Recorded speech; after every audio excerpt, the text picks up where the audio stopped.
Good morning, students. Today I am going to start with exercise 8.4 based on trigonometric identities. Trigonometric identities.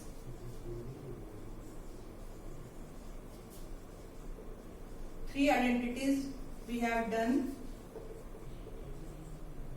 These are sin square theta plus cos square theta is equal to 1.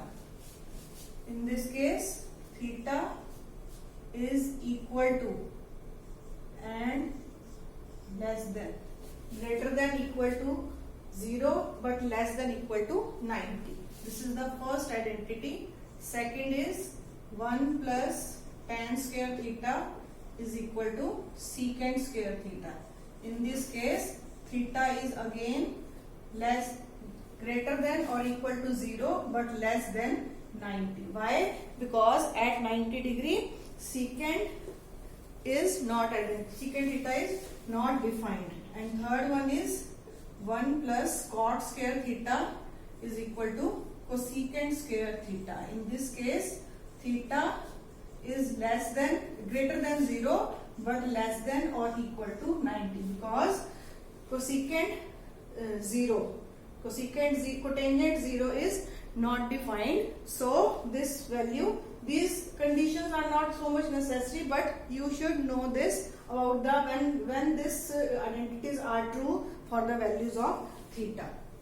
Now we will start with exercise 8.4. Now second question of exercise 8.4. First question is easy and you can do it yourself. In second question, you have to write all t ratios in terms of secant a. All the t ratios means sine, cos, tangent, cosecant and cotangent. All the 5 t ratios in terms of secant a. So we know that secant a is reciprocal of cos a. So cos a can directly be written as 1 by secant a. So it is written in terms of secant a. Now we will start with the identity. Sin square a plus cos square a is equal to 1. We have done the identity sin square theta plus cos square theta. Theta, A, B, C, you can use any angle, any abbreviation, any alphabet can be used to represent the angle. So it doesn't make any difference that it is theta earlier. Now we are writing A. A stands for any angle. So it can be theta, it can be A, it can be B. You can use any alphabet. So sin square A, we will start with this identity is equal to 1. So when you transpose it, sin square A is 1 minus cos square A. And again cos square A, I will write it in terms of secant A, that is reciprocal of 1 by secant square A. Cos A is reciprocal of secant A, so it can be written as 1 by secant square A. Taking LCM, this becomes this, and now sin square A was there. So when you take the square root, on both sides, secant square A minus 1 under the root, and secant square A under the root will give you secant A. Now this becomes sin A is equal to secant square A minus 1 under the root upon secant A. Now you have to find tangent A. Tangent A is the ratio of sin A and cos A. So what we have calculated, sin A, that is secant square A minus 1 under the root, put the values of both. Secant square A minus 1 under the root upon secant A, and cos A is 1 by secant A.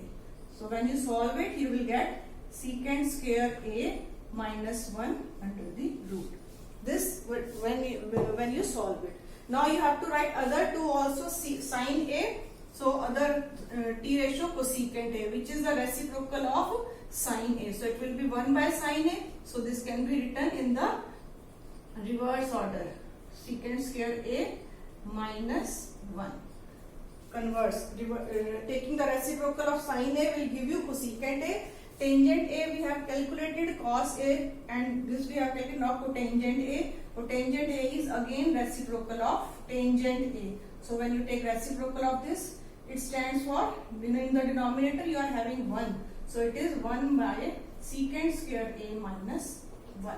So all the t ratios, sin A, cos A, tangent A, then cosecant A, cotangent A and secant A. These 5 are written in terms of secant A. That's it about the second question.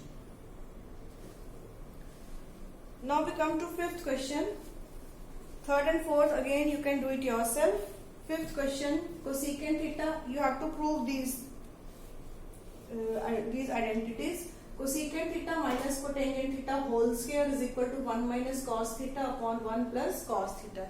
Usually in this type of question we start from LHS and we move towards RHS. So when you take LHS, whenever usually, again I am saying usually, most of the questions when cosecant theta and cotangent theta are given to you, you convert them into sine and cos. Wherever you are getting cosecant, cotangent and secant, convert them into sine and cos. So cosecant theta is reciprocal of sine theta. I can write it 1 by sine theta.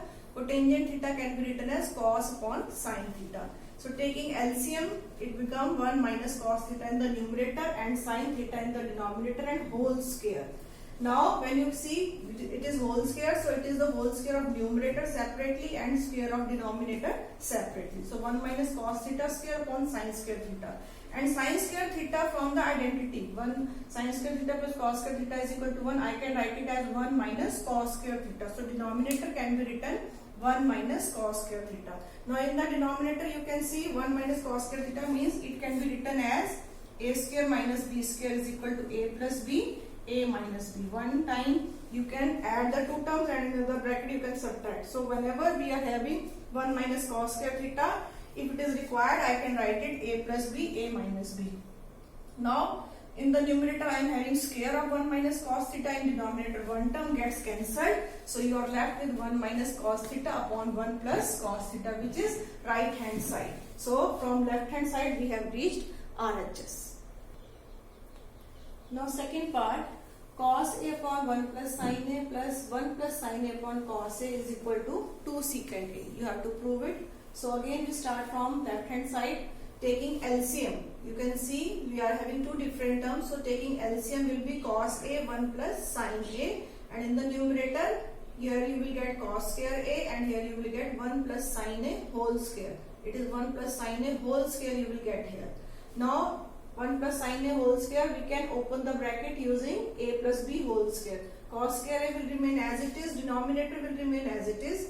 When you open the identity a plus b whole square, it is a square plus b square plus 2ab. So you will get 2ab. This is the identity I have applied here. Now you can see cos square a plus sin square a. Again it will give you 1. You can write the identity, right? Sin square theta plus cos square theta is equal to 1. When this is 1 and you are having 1, so 1 plus 1 gives you 2 here and 2 sin a remain as it is. Cos square a plus sin square is 1, 1 plus 1 is 2 and 2 sin a as it is, and denominator remains as it is. It is not to be changed, nothing required. Taking 2 common, what you will get, 1 plus sin a will be left in the numerator and denominator as it is. So 1 plus sin a gets cancelled. 2 upon cos a gives you 2 secant a, because cos a can be written as 1 by cos a can be written as secant a, which is a right hand side. So this completes the proof of second part. Now third part, this is very important from exam point of view.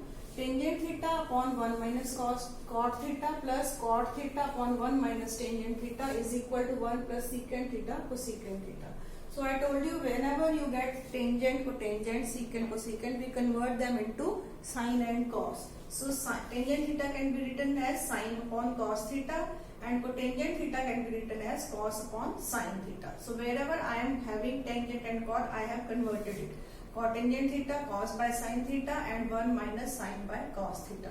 So you can see when I solve it, sine theta upon cos theta, this can be written in this form, and when you take the LCM of this one when you take the LCM sine theta, then it will be sine theta minus cos theta. So sine theta will go in the numerator here and sine theta minus cos theta will remain in the denominator. Similarly here, cos theta upon sine theta, this is cos theta upon sine theta, this is the main fraction here, and when you take the LCM of this 1 minus cos theta minus sine theta, and cos theta will go in the numerator. So this I have written, cos theta will go in the numerator. This step this is clear. So now in the numerator you are having sin square theta upon cos theta, sin theta minus cos theta, and cos square theta upon sin theta, cos theta minus sin theta. Now I can see in these two brackets there is only the difference of sign. Here it is sin theta minus cos theta, and here cos theta minus sin theta. So if I take negative sign common here, this bracket will again become sin theta minus cos theta. So in the numerator sin square theta, cos theta, sin theta minus cos theta, first term as it is with negative sign, and in the numerator cos square theta, sin theta, and this bracket becomes now sin theta minus cos theta. Now for the whole, you have to take the LCM. So sin theta minus cos theta is common, sin theta and here cos theta, this all will become the whole LCM of this, the total. So sin theta cos theta, sin theta minus cos theta will be the total LCM. Now what you are left with, this all these terms get cancelled. You are left with sin theta multiplied by sin square theta is sin cube theta, and when all these terms are cancelled, you are left with cos theta multiplied by cos square theta is cos cube theta. Now you have to apply the identity. A cube minus b cube is a minus b, a square plus b square minus ab. We will open it with this, with all the terms positive. A square plus b square plus ab. Now I apply the identity to solve the sum. But to reach to the right hand side, what you will get? Sin theta minus cos theta. This is a minus b. And then a square will be sin square theta plus cos square theta plus sin theta cos theta. Denominator remains as it is, sin theta cos theta and sin theta minus cos theta. Simply I have applied the identity a cube minus b cube on the numerator. A minus b means sin theta minus cos theta. A square is sin square theta plus cos square theta plus sin theta cos theta. Terms are all positive. Now sin theta minus cos theta in both the numerator denominator gets cancelled, and what you are left with? Here I apply the identity. Sin square theta plus cos square theta is 1 plus sin theta cos theta, and in the denominator I am having sin theta cos theta. Using identity you can write sin square theta plus cos square theta is equal to 1. Wherever you are using the identity you have to mention it. So when you are having two terms in the numerator and one in the denominator, you can divide it. So it will be 1 upon sin theta cos theta plus sin theta cos theta upon sin theta cos theta. Same. So it will be reciprocal of sin theta is cosecant theta and cos theta is secant theta, and this gives you 1, which is equal to right hand side. This was what required in the right hand side. Now fourth part, 1 plus secant a upon secant a is equal to sin square upon 1 minus cos a. Now in this part we are taking left hand side and right hand side separately, and we are moving to the result showing that they are equal. It is not necessary that how to find out when we have to move separately. It just depends on your practice. When you do the more and more practice you do it, you will come to know that in this part you have to do the separate solving. Separate solving is required. 1 plus secant a upon secant a, again we will convert it into cos a. Secant a is reciprocal of cos a. So it can be written as 1 by cos a, in the denominator again 1 plus 1 by cos a. So taking cos a LCM in the numerator, it will 1 plus cos a. If you try to understand this, in 1 by cos a. Take LCM cos a, it will be 1 plus cos a. Cos a plus 1 you can write it. So that becomes cos a plus 1. So in the numerator cos a plus 1 upon cos a, denominator 1 by cos a, it gets changed. So you will get 1 plus cos a you are left with. Right hand side, sin square a upon 1 minus cos a. Again sin square a can be written as 1 minus cos a by identity. Sin square a plus cos square is 1. So sin square a is 1 minus cos square a. And again applying the identity a square minus b square. One time the terms are added, one time they are subtracted. 1 minus cos a gets cancelled with the denominator. You are left with 1 plus cos a. So LHS and RHS are equal, which proves our given identity.